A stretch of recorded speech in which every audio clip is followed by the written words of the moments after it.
Dear students, again welcome back in my YouTube channel biology with K Singhal. और आज हम discuss करने वाले हैं एंजाइम इनहिबिशन का सेकंड लेक्चर। ठीक है बच्चों, कल की क्लास में हमने डिस्कस किया था रिवर्सिबल इनहिबिशन। ठीक है, रिवर्सिबल इनहिबिशन में मैंने बताया था कि इट इज़ 3 टाइप्स। फर्स्ट था competitive, non competitive and uncompetitive. ठीक है, कॉम्पिटिटिव के क्या एग्जाम्पल्स थे मैंने डिस्कस किए थे आपके साथ और बताया था कि जो यहाँ पर इनहिबिटर होता है वो सबस्ट्रेट के साथ कॉम्पीट करता है फॉर दी वाइंडिंग साइड। ठीक है, नॉन कॉम्पिटिटिव हमने डिस्कस किया था। यहाँ पर हमने बताया था कि यहाँ पर जो नॉन कॉम्पिटिटिव इनहिबिटर होगा, ठीक है, वो सबस्ट्रेट के साथ कंपटीशन नहीं करेगा और other than the active side वो वाइंड होगा। लेकिन यहाँ पर जो वाइंडिंग होगी विद एंजाइम के साथ, ठीक है, वो कैसी होगी? Non covalent. Non covalent means it is reversible. कैसी होगी? रिवर्सिबल। ओके, ऑन अनकम्पिटिटिव था कि यहाँ पर जो इनहिबिटर है उसका कोई कंपटीशन नहीं है विद एंजाइम और सबस्ट्रेट। जो अनकम्पिटिटिव हैं वो सीधा किसके साथ बाइंड होते हैं? एंजाइम सबस्ट्रेट कॉम्प्लेक्स के साथ। ठीक है, इनके जो ग्राफ थे वो भी मैंने आपको कल डिस्कस किए थे। बच्चों, आज हम डिस्कस करने वाले हैं irreversible enzyme inhibition. Irreversible enzyme inhibition होता क्या है? जो इनहिबिटर होता है वो एंजाइम के साथ कोवलेंटली वाइंड हो जाता है, मीन्स परमानेंटली वाइंड हो जाएगा। ठीक है, इससे क्या होगा? जो एंजाइम की जो एक्टिविटी है वो परमानेंटली लूज हो जाएगी, खत्म हो जाएगी। ठीक है, तो जितने भी इर्रिवर्सिबल इनहिबिटर हैं दे ऑल आर टॉक्सिक। क्या हैं? सारे के सारे टॉक्सिक हैं। ठीक है, ये करते क्या एक्चुअल में? देखो इसकी मैकेनिज्म देखते हैं। मान लीजिए ये एंजाइम है, ठीक है, और ये एंजाइम की एक्टिव बाइंडिंग साइट है। ये क्या है? एक्टिव बाइंडिंग साइट्स हैं। ठीक है, ये सबस्ट्रेट मान लीजिए, तो ये सबस्ट्रेट इस एक्टिव बाइंडिंग साइट पर जाकर के बाइंड हो जाएगा। ठीक है, लेकिन जैसे इनहिबिटर ऐड होता है इस एंजाइम के साथ, it will lead to the conformational changes in enzyme. क्या करेगा? ये एंजाइम के अंदर कन्फर्मेशनल चेंजेस कर देगा, जिससे जो प्री सेव्ड एक्टिव साइट है वो चेंज हो जाएगी। देखिए, क्योंकि आपको ये पता है as per the induced fit model, as per the induced fit model of Koshland, ठीक है, कि जो एंजाइम होते हैं इट इज स्लाइटली फ्लेक्सिबल। क्या है? फ्लेक्सिबल होते हैं। ठीक है, जिसको हम कह सकते हैं ग्लव्स इन हैंड। ठीक है, आप लेफ्ट वाले ग्लव्स को राइट में भी पहन सकते हैं और राइट वाले को लेफ्ट में भी पहन सकते हैं। ठीक है, तो आप ये कह सकते हैं जो इर्रिवर्सिबल इनहिबिशन है it is a strong evidence of induced fit model. Important चीज़ है, ध्यान रखना। किसका स्ट्रॉन्ग एविडेंस है? इंड्यूस्ड फिट मॉडल का। ठीक है, और ये जो मॉडल है competitive inhibition, competitive reversible inhibition, it is a model of lock and key model, जो कि किसने दिया था? फिशर ने दिया था। तो ध्यान रखना है ये किसका स्ट्रॉन्ग एविडेंस है, क्योंकि यहाँ पर जो कॉम्पिटिटिव साइड थी या यू कैन से जो एक्टिव साइड थी वो प्री सेव्ड फिक्स्ड थी। ठीक है, तो it is a strong evidence for the lock and key model. ठीक है, स्ट्रॉन्ग एविडेंस दे रहा है, और ये जो है it is strong evidence for the induced fit model. Induced fit model जो कि कॉस्टलैंड ने दिया है। ठीक है, is it clear? Okay, now flexibility जब एंजाइम की चेंज हो जाएगी और यहाँ पर जो इनहिबिटर है वो एंजाइम के साथ कोवलेंटली बॉन्ड बना करके बाइंड हो गया है, मीन्स परमानेंटली इसने क्या कर लिया? यहाँ पर परमानेंट कोवलेंट बॉन्ड इसने बना लिया है। ठीक है, जिससे क्या हुआ कि जो एंजाइम के पास एक्टिव बाइंडिंग साइट्स थी वो चेंज, उसकी शेप चेंज। हमने नंबर्स कम नहीं किए, हमने Km की वैल्यू में कोई भी चेंजेस नहीं किया है। सेम जो हमारा यहाँ पर ही ग्राफ था वही ग्राफ इस इर्रिवर्सिबल इनहिबिशन के साथ आएगा। मीन्स हमने क्या करा? जो एक्टिव साइट की जो शेप थी उसके अंदर थोड़ा सा कन्फर्मेशनल चेंजेस करवा दिया है थ्रू दिस इनहिबिटर। ठीक है, नाउ जो सबस्ट्रेट होगा वो उस एक्टिव साइट पर बाइंड नहीं हो पाएगा, जिससे कि एंजाइमेटिक एक्टिविटी टोटली अफेक्ट होगी। ठीक है, क्लियर बात है यहाँ तक। तो इसके एग्जाम्पल्स हम देख लेते हैं इरिवर्सिबल इनहिबिशन के। There are certain examples. First example दिया हुआ है, ठीक है, di isopropyl fluorophosphate. Di isopropyl fluorophosphate, जिसको हम शॉर्ट में DFP भी कह देते हैं।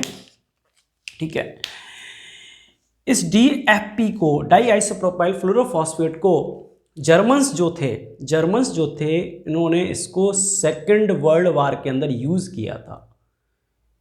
इस कंसेप्ट को सेकेंड वर्ल्ड वार में उसने यूज किया था। क्या करता है ये डाई आइसोप्रोपाइल फ्लोरोफॉस्फेट, जो एंजाइम सेराइन प्रोटीएज और एसिटाइलकोलिन ईस्ट्रेज एंजाइम है उसके साथ कोवलेंटली बॉन्ड बना लेता है और उससे नर्व के ट्रांसमिशन को रोक देता है। नर्व ट्रांसमिशन को रोक देगा, जिससे जो भी ह्यूमन बीइंग होगा उसके अंदर सडन पैरालिसिस होगा। आपको पता है एसिटाइलकोलिन ईस्ट्रेज जो एंजाइम है वो करता क्या, देखिए आपने नर्वस सिस्टम पढ़ा है। ठीक है, ये एक्सॉन टर्मिनल है और ये डेंड्राइट। ठीक है, क्लियर है। आपको पता है यहाँ पर सिनेप्टिक वेसिकल्स होती हैं जिनमें एसिटाइलकोलिन न्यूरोट्रांसमीटर फिल्डअप रहता है। इसको हम कहते हैं प्री सिनेप्टिक मेम्ब्रेन, इसको बोलते हैं हम पोस्ट सिनेप्टिक मेम्ब्रेन। और इस पोस्ट सिनेप्टिक मेम्ब्रेन पे एंजाइम होता है एसिटाइलकोलिन ईस्ट्रेज। ठीक है, क्लियर बात। जो वो क्या करता है, जो एसिटाइलकोलिन होता है इसको ब्रेक डाउन करता है एसिटाइल एंड कोलिन के अंदर। ठीक है, और यहाँ पर जो रिसेप्टर्स होते हैं उनको एक्टिवेट करेगा, जिससे कि जो एसिटाइलकोलिन है यहाँ पर आकर के बाइंड हो जाए। ठीक है, तो ये हमने क्या करा, इस एसिटाइलकोलिन ईस्ट्रेज एंजाइम की जो एक्टिविटी है इसी को ब्लॉक कर दिया है। नाउ जो neurotransmitter will not combined with this post synaptic membrane, nerve का जो ट्रांसमिशन है वो हमने रोक दिया है। तो बंदे के अंदर क्या होगा, पैरालिसिस। क्या होगा, paralysis. Is it clear. Second inhibitor है ऑर्गेनोफॉस्फोरस। ऑर्गेनोफॉस्फोरस या मेलाथियोन, एक एग्जांपल है इसका malathion. It is a insecticide. क्या है, इंसेक्टिसाइड है, लेकिन it is equally effective in human being also. ये ह्यूमन बीइंग के अंदर भी उतना ही इफेक्टिव है जितना इंसेक्ट के अंदर है। इंसेक्ट के अंदर भी ये क्या करता है, ठीक है, वही सेम प्रोसेस काम करता है। जैसे एसिटाइलकोलिन अगर हमारे अंदर भी क्या करेगा, न्यूरोट्रांसमिशन है, तो एसिटाइलकोलिन ईस्ट्रेज एंजाइम की एक्टिविटी को क्या कर देगा, इनहिबिट कर देगा। गलती से किसी ने इंसेक्टिसाइड को यूज़ कर लिया, ठीक है, कई बार आपने न्यूज़पेपर में सुना होगा किसी ने एसिटाइलकोलिन या यू कैन से इंसेक्टिसाइड जो था लिक्विड था उसको गलती से पी लिया है तो वो उसकी डेथ हो गई। रीज़न क्या था, वही रीज़न यही था जी, एसिटाइलकोलिन ईस्ट्रेज जो एंजाइम है उसको ये बाइंड कर लेगा। कौन, ऑर्गेनोफॉस्फोरस। कैसे, कोवलेंटली, और क्या हो जाएगा उसके अंदर, पैरालिसिस। सेम कंसेप्ट है जो कि डाई आइसोप्रोपाइल फ्लोरोफॉस्फेट का था। नेक्स्ट है डाइसल्फिराम, एंटाव्यूज भी कहते हैं, जिसको काफ़ी ज़्यादा लत लग गई है ड्रिंक करने की। अगर उसकी ड्रिंक की आदत को छुड़वाना है तो that is a best drug, disulfiram antabuse. ये क्या करता है, एल्डिहाइड डिहाइड्रोजनेज जो एंजाइम है which responsible for the metabolism of alcohol, ठीक है, उसको क्या करेगा ये, एक्चुअली एल्डिहाइड डिहाइड्रोजनेज क्या कर रहा है, एसिटाल्डिहाइड और को कन्वर्ट कर रहा है एसिटिक एसिड के अंदर। एल्कोहल से क्या बनेगा, एसिटाल्डिहाइड, और एसिटाल्डिहाइड से क्या बनेगा, एसिटिक एसिड। तो एल्डिहाइड डिहाइड्रोजनेज को हमने डाइसल्फिराम से क्या कर दिया, ब्लॉक कर दिया है। तो ये जो प्रोसेस है इट विल बी अफेक्टेड।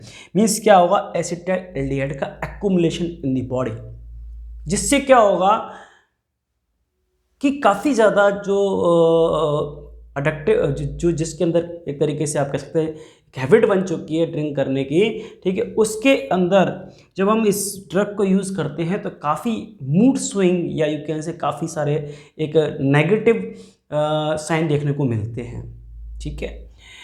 तो बेसिकली जो अल्कोहलिज्म वाले पीपल हैं उनके अंदर हम इसको यूज़ कर सकते हैं, इस कंसेप्ट को यूज़ कर सकते हैं। Antibiotic, that is a very important antibiotic. Penicillin आपको पता है अलेक्जेंडर फ्लेमिंग ने सबसे पहले डिस्कवर्ड किया था, ठीक है। तो पेनिसिलिन एक एंटीबायोटिक है, क्या है, एक एंटीबायोटिक है। और कहाँ से मिली हमें, फंजाई पेनिसिलियम नोटेटम, ठीक है। तो पेनिसिलिन जो एक केमिकल है, एक एंटीबायोटिक है, एक्चुअल में ये वर्क कैसे करता है। बेसिकली पेनिसिलिन का काम क्या है, to prevent the bacterial cell wall synthesis. Bacterial cell wall synthesis को क्या कर देगा, ये रोक देगा, जिससे बैक्टीरिया की जो एक कॉलोनी है या बैक्टीरिया का जो मल्टीप्लिकेशन है रुक जाएगा। करता क्या है, जो एंजाइम ट्रांसपेप्टाइडेज का मतलब है which responsible for the protein formation, ठीक है। तो ये ट्रांसपेप्टाइडेज एंजाइम को अफेक्ट कर देगा। और आपको पता है कि जो बैक्टीरिया की सेल वॉल होती है it is made up of the peptidoglycan. किसकी बनी हुई है, पेप्टिडोग्लाइकेन। जब पेप्टाइड का फॉर्मेशन ही नहीं होगा, ठीक है, तो सेल वॉल का फॉर्मेशन कैसे होगा। तो ये क्या कर रहा है, penicillin which inhibit the cell wall synthesis को रोक रहा है। कैसे, which bind covalently with transpeptidase enzyme, ठीक है, which responsible for the formation of peptide bonds. Is it clear. Now very important, cyanide, काफी सुना होगा साइनाइड, टेस्ट किया और बंदा गया। साइनाइड क्या करता है, जो साइटोक्रोम ऑक्सीडेज एंजाइम है इलेक्ट्रॉन ट्रांसपोर्ट सिस्टम के अंदर, उसके अंदर जो आयरन एटम है उसके साथ कोवलेंट बॉन्ड का फॉर्मेशन कर लेगा। जब कोवलेंट बॉन्ड का फॉर्मेशन हो जाएगा साइटोक्रोम ऑक्सीडेज के साथ, ठीक है, तो आगे का जो इलेक्ट्रॉन ट्रांसपोर्ट सिस्टम है वो रुक जाएगा। मींस एटीपी का प्रोडक्शन नहीं होगा, इलेक्ट्रॉन ट्रांसपोर्ट चेन जो है हमारी आगे रन नहीं करेगी। जब एटीपी का प्रोडक्शन नहीं होगा तो एटीपी का जब एनर्जी सेल को नहीं मिलेगी तो बंदे को जो भी बंदा इसको यूज़ कर रहा है उसको एनर्जी नहीं मिलेगी, तो इंस्टेंट डेथ। साइनाइड से क्या होती है, इंस्टेंट डेथ, ठीक है। समझ में आ रहा है, क्या करा इसने, इस साइटोक्रोम ऑक्सीडेज को क्या कर दिया, ब्लॉक कर दिया। क्यों, ये कोवलेंट बॉन्ड बनाता है किसके साथ, आयरन एटम के साथ। Is it clear. ये था इर्रिवर्सिबल एंजाइम इनहिबिशन, जहां पर जो इनहिबिटर होता है वो कोवलेंटली बॉन्ड का फॉर्मेशन करता है। These are the few examples. Now another inhibition that is allosteric inhibition या you can say feedback inhibition, ठीक है। देखिए कुछ एंजाइम के पास other than the active site भी प्रेजेंट होती है जो कि एंजाइमेटिक एक्टिविटी को रेगुलेट करती है, और उस अदर देन एक्टिव साइट को हम क्या कहते हैं, एलोस्टेरिक साइट। क्या कहते हैं, एलोस्टेरिक साइट। और ऐसा जरूरी नहीं है कि ये एलोस्टेरिक साइट हर किसी एंजाइम के पास हो। सर्टन एंजाइम्स, कुछ एंजाइम के पास ये है और कुछ के पास ये नहीं है, ठीक है जी। तो इस एलोस्टेरिक साइट को हम क्या कहते हैं बेटा, रेगुलेटरी साइट। रेगुलेटरी साइट, ठीक है। अब देखिए ये एलोस्टेरिक साइट पर कौन बाइंड करता है, ये पॉजिटिव मॉड्यूलेटर है या नेगेटिव मॉड्यूलेटर है, ठीक है। मींस इस एलोस्टेरिक साइट पर कौन बाइंड करेगा उसके अकॉर्डिंग इस एंजाइम का फंक्शन डिसाइड होगा। मान लीजिए पॉजिटिव मॉड्यूलेटर या पॉजिटिव रेगुलेटर यहाँ पर बाइंड हो गया तो रेट ऑफ रिएक्शन इंक्रीज हो जाएगी, और नेगेटिव अगर बाइंड हो गया तो रेट ऑफ रिएक्शन डिक्रीज हो जाएगी, ठीक है। Means it's depend on the type of modulator which present, ठीक है। देखिए इसी वजह से इसका जो ग्राफ है ना कोई फिक्स नहीं है, ठीक है। इट विल चेंज, ये क्या होता रहेगा, चेंज होता रहेगा। इनकी जो Km वैल्यू है और Bmax है it will be change according to the modulator, इसलिए यहां पर जो ग्राफ आ रहा है with the concentration of substrate and velocity, वो कैसा आ रहा है बेटा, सिग्मॉइड। कैसा है, सिग्मॉइड। ठीक है, मान लीजिए कोई ऐसा मॉड्यूलेटर है जो Km के अंदर चेंज करवा रहा है, किसके अंदर, Km के अंदर चेंज करवा रहा है, तो इसको हम कहते हैं K क्लास। जैसे फॉस्फोफ्रक्टोकाइनेज, फॉस्फोफ्रक्टोकाइनेज क्या करता है, it change in the Km, ठीक है, तो K क्लास कह देंगे। उसी तरह से एसिटाइल को कार्बोक्सिलेज, ये क्या करता है, Bmax के अंदर चेंज करवाता है, Km के अंदर चेंज नहीं करवाता है, तो इसको कह देंगे हम B क्लास। ठीक है, कुछ एग्जाम्पल यहाँ पर दिए हुए हैं कि मैंने बताया ना, दो तरह के मॉड्यूलेटर हैं, ठीक है, एलोस्ट्रिक साइट हैं, एक इनहिबिटरी और एक एक्टिव करने वाली। ठीक है, मान लीजिए एंजाइम यहाँ पर हेक्सोकाइनेज है, ठीक है, आपको पता है कहाँ काम करता है, ग्लाइकोलाइसिस के अंदर। कहाँ काम करेगा, ग्लाइकोलाइसिस के अंदर। ठीक है, यहाँ पर इस जो इनहिबिटर है, इसके लिए, इस एंजाइम के लिए वो क्या है, रिएक्शन को रोकने के लिए ग्लूकोज 6 फॉस्फेट, क्या है, ग्लूकोज 6 फॉस्फेट। ठीक है, और इसी तरह से का एग्जाम्पल हम देख रहे हैं आइसोसिट्रेट डिहाइड्रोजनेज, जो कि क्रेब्स साइकिल में एक मेटाबॉलिक पाथवे का एक बीच का एक स्टेप है। ठीक है, तो यहाँ पर जो इनहिबिटर है वो एटीपी है और प्रमोटर क्या है, एडीपी एंड एएमपी। मींस जो एलोस्ट्रिक एंजाइम्स होते हैं उनकी एक्टिविटी डिपेंड करती है किस तरह का मॉड्यूलेटर है, इट इज ए पॉजिटिव और इनहिबिटर। इसीलिए यहाँ पर जो बी मैक्स और जो के एम है इट विल बी फ्लैक्चुएट, वो चेंज होते रहेंगे। Clear. Now last, what is isozyme, किसी भी एंजाइम की मल्टीपल फॉर्म और जो कि एक ही सबस्ट्रेट पर वर्क करती हो। किसी भी एंजाइम की multiple form, there are lot of multiple forms of this same enzyme but their function are similar, that is known as isozyme. ठीक है, एग्जाम्पल है lactate dehydrogenase, LDH, lactate dehydrogenase, याद रखना है, इंपॉर्टेंट है। ठीक है, आइसोजाइम होते हैं, अलग अलग फॉर्म हो सकती हैं, अलग अलग ओरिजिन हो सकता है, लेकिन फंक्शन उनका सेम है, फंक्शन उनका सेम है, मीन सबस्ट्रेट उनके लिए सिमिलर है, उन्हीं को हम क्या कहते हैं, आइसोजाइम। तो सो फार हमने क्या डिस्कस किया आज हमने, ये इर्रिवर्सिबल इनहिबिशन क्या होता है और एलोस्टेरिक इनहिबिशन क्या होता है। ठीक है, ये जो टॉपिक था एंजाइम इनहिबिशन काफ़ी इंपॉर्टेंट था बेटा, और एग्जाम के पॉइंट ऑफ व्यू से स्पेशली नीट के लिए और other competitive exams like NSCJS, NSCV, ठीक है, जितने भी कॉम्पिटिटिव एग्जाम्स हैं, KBPY, उनके लिए काफ़ी इंपॉर्टेंट है, और यहाँ से बच्चों के अंदर काफ़ी कन्फ्यूज़न रहता है। ठीक है, तो मैंने कोशिश करी है इन सब चीज़ों को एक सिंक्रोनाइज़ करने की, सिंप्लीफाई करने की, और आपके एग्ज़ाम के अकॉर्डिंग इसको प्रिपेयर करने की। ठीक है बच्चों, अगर आपको मेरे जो वीडियोस हैं कंसेप्चुअल लग रहे हैं, कुछ आपकी अंडरस्टैंडिंग को बढ़ा रहे हैं, तो please like and subscribe my channel and forward my channel to your colleagues and your friends. Thank you.